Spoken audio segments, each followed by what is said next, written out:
According to a new article in The Atlantic, Ivanka Trump and Don Jr. are locked in some sort of Cold War to get their dad's approval. And they're even planning stories trashing each other in the media. My goodness. What do they hope to get out of all of this? And who's your money on? Well, there's stories about them being a dynasty, that after Trump is gone, then the next idiot, and then the next idiot, and then the next idiot. And it's like, you know, this family is filled with mediocrities. Trump, to his credit, is a hideous, charismatic con man. That has a little potential for something. These other ones have nothing.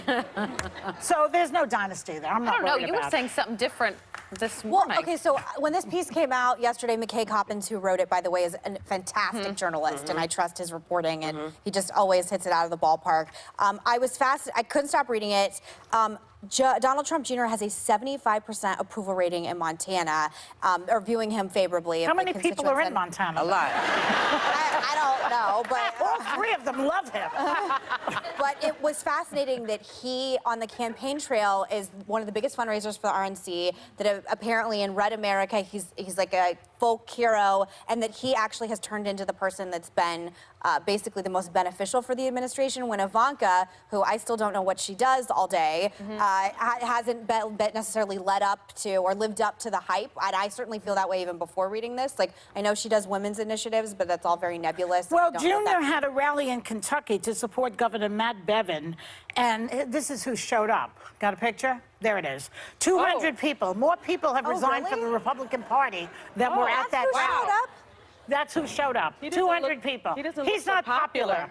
Maybe the three in Montana. Well, I mean, the quotes in the article support what I just said, and like I said, I trust McKay's. It's just interesting that there's so much drama behind the palace walls. It was a great read, and it's a long one. It's a good one, though, but it takes you back to the early years of the Trump life, and I gotta say, for me, it was an emotional roller coaster, and I know this is not popular to say out here, but I found myself feeling sorry for which one? For the kids. Well, at different moments, but. I mean, no offense, they crashed my dad's funeral. They get nothing from me.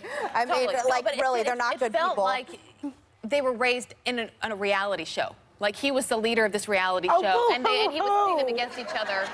When I sat down with Ivanka... Well, Abby is more compassionate in general than I am. I was just trying to understand, because unless you're sitting in someone's shoes, you don't know exactly what they're dealing with. But when I interviewed sitting Ivanka, in one of Ivanka's shoes, Well, I just don't understand the whole thing. I mean, I'm an only child, right? So I don't understand this whole thing.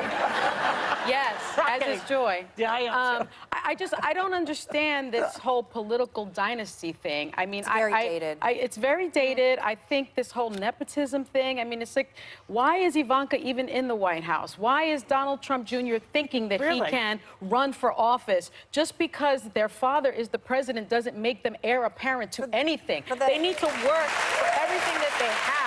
And I just don't, it's just so far outside of my world. Kennedy's running for office right now, and you got one Kennedy in particular that's trying to run for Senate right now, and the Kennedys are going to be in office until I'm very old and beyond. I don't like it. I agree with you. I don't think necessarily because your parents are good at something that you inherit their talent, because great politicians, the reason why they're great is because it's lightning in a bottle. They're unique.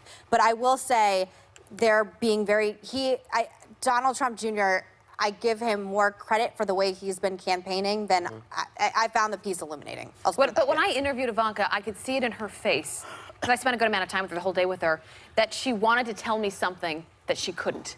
Like what? Like she blinking her eyes really quickly? I'm being serious, because... Morse code? Well, it's easy to laugh at, but I think what I took from it is she disagrees with him on almost everything.